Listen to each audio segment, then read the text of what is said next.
Partner, ano nang balita?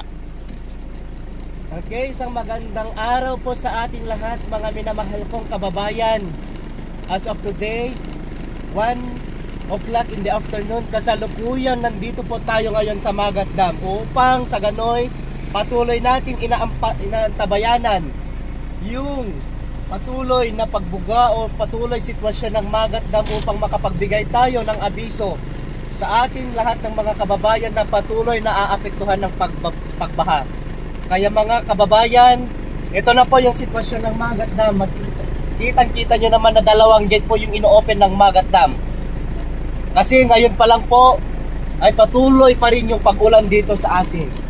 Kaya sa lahat ng mga kababayan na sa lower portion o yung mga naaapektuhan ng pagbaha, patuloy namin kayong inaabisuhan na kung pwede ay mas mainam nang tayo po lahat ay maghanda upang maiwasan yung sakuna. Kaya lahat po ay pinag-iingat, lahat po ay pinagkahanda upang sa ganon tayo po ay laging panatag at ligtas. Kaya ito po yung sitwasyon natin sa Magat Dam. At kitang-kita nyo naman, ito po. Ayun.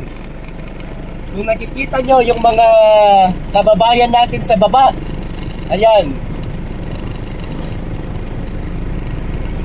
Nanguhuli ng isda? naghuhuli sila ng isda, partner.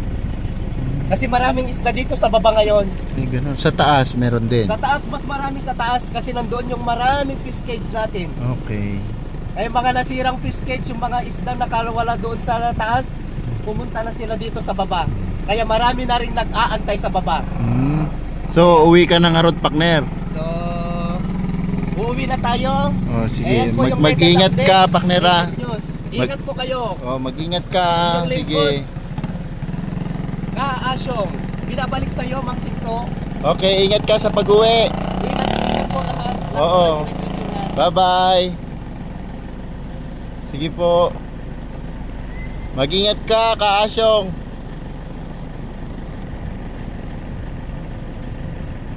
Pima, nagnag na, gawi din. At least ka nakapagbalita ni Mang Asyong. Thank you, Mang Asyong.